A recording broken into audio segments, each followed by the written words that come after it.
You're trapped in a prison of ink, haunted by a demon you can't kill. Your only goal is to survive. But in these forgotten halls, you're not just running away from monsters. You're running from the ghosts of the past, and a new mysterious enemy is killing everyone, dragging souls into the darkness one by one. This is the story of Bendy Lone Wolf, a tale of survival of our favorite cartoon wolf, Boris, against the studio's most infamous monsters. But this time, something is different. A new faction known as the Keepers is stalking the halls, and their agenda is unknown. To escape, Boris will have to navigate a war zone of mad souls and uncover the truth behind his own forgotten past, all while being hunted. Hi everyone, I'm NotWalm, and today we're breaking down the complete story of Bendy Lone Wolf. We'll follow Boris's journey, explain the mystery of the Keepers, and piece together his final desperate escape. So grab your bacon soup, and let's get started. Our story begins with Boris in a state of constant gnawing fear, trying to survive off whatever resource he can find while the ink demon stalks his every move. But what's crucial to understand here is that he isn't just fighting for his life, he's fighting for his identity. While scavenging, he finds scraps that remind him of a past long gone, flashes of the man that he used to be. This hunt for his past is what propels him forward, giving him a purpose beyond mere survival. And it's this desperate search that leads him to his first major encounter. He discovers audio tapes from a woman named Mia Legna, a voice that promises a fellow lost soul. In a world of monsters, the hope of finding an ally is too strong to ignore. And this is the first brutal lesson the studio teaches Boris. Boris found the poor soul who was trapped in the darkness. But Mila was a lie.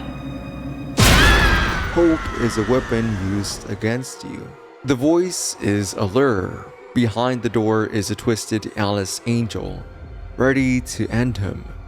Boris barely manages to escape, but what happens next explains the new reality of the studio.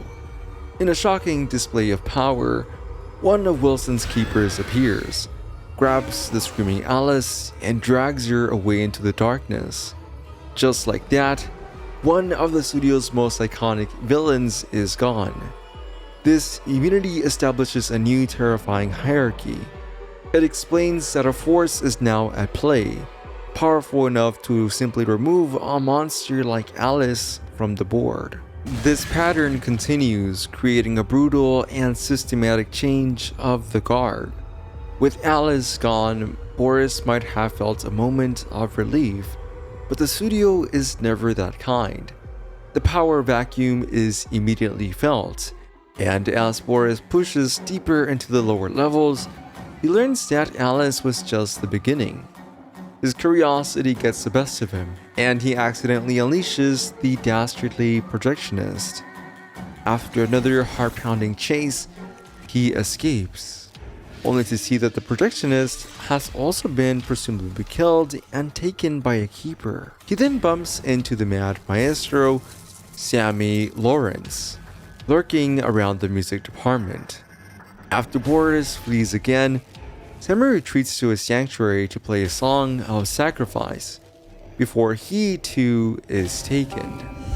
By the end of this, Boris understands the situation has changed completely.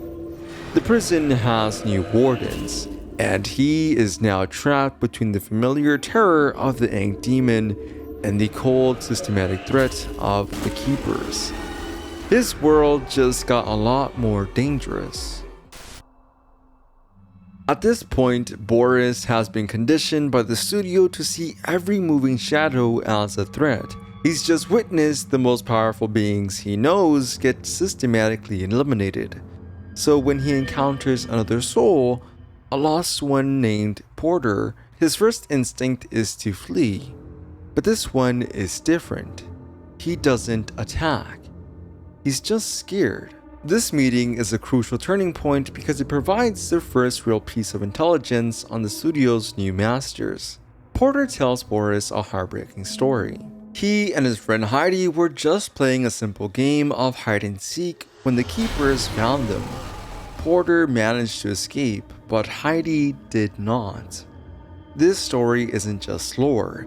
It explains to Boris that the keepers are not just hunting the monsters. They are a threat to everyone.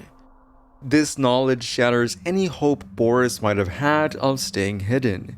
It confirms that the keepers are not a cleansing force, but an occupying one, and they will eventually come for him too. The studio is no longer just a chaotic asylum, it's a hunting ground, and he is the prey.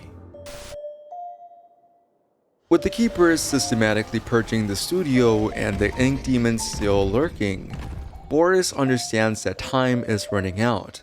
Hiding is no longer an option. His only path is forward, into the one place he hasn't explored, the heart of the beast, the corporation whose technology helped fuel this entire nightmare, the offices of GENT. But the studio has one last test for him here. A mad searcher, a final desperate gasp of the old chaos trying to hold him back. And it's here, after surviving all of it, that he finds his salvation. He finds a strange machine, and upon turning it on, it tears a hole in reality itself. It reveals a shimmering portal, a gateway that leads out of the ink realm. This explains why Boris's journey had to lead him here. This is the ultimate prize, the one thing no one else, not Alice, not Sammy, not the ink demon, ever found. A way out. After surviving the monsters and the ghosts of his own past, Boris makes his final choice. In a last act of defiance against the studio that imprisoned him, he walks into the portal, freeing himself from the madness and from the endless, bloody cycle of the ink. So Boris walks through the portal and his story ends. But what does it all mean? On the surface, it's a terrifying tale of survival. But when you dig deeper, it's a story about purpose. This is what makes Boris' story so unique in the Bendy universe. Every other major character is driven by a powerful, corrupting desire. Alice sought physical perfection. Sammy sought a dark god. And Wilson seeks control. Boris' motivation is the purest of all. He simply wants to be free. The game uses the Keepers as a narrative device to explain the shift in the studio's atmosphere. By systematically removing the iconic threats of Alice, Sammy, and the Projectionist, the story introduces a new, more sinister kind of horror. It's a shift from the horror of chaos to the horror of an unknown order. This explains why the game feels so different. The asylum has found a new warden, and the rules are absolute. But for Boris, this new threat only strengthens his resolve. This explains why his personal journey is so important.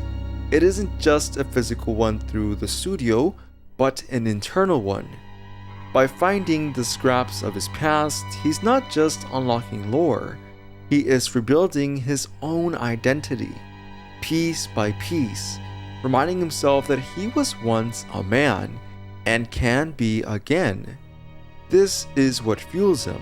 His victory isn't just that he survived, it's that he is the only one who didn't get consumed by the studio's cycle of violence and obsession. And that is why his story is such a rare thing in the Bendy universe. A quiet, unambiguous victory. He was the lone wolf who, against all odds, finally found his way home. But let me know your theories. Who do you think the Keepers are? And what is Wilson's ultimate goal for the studio? Drop all your thoughts down in the comments, and if you enjoyed this dive into Bendy Lone Wolf, Please be sure to smash that like button, share, and subscribe for more explorations of dark and fascinating indie games. Thanks for watching, I'm NotWalm, and I'll catch you on the next one. Stay safe, and stay out of the ink.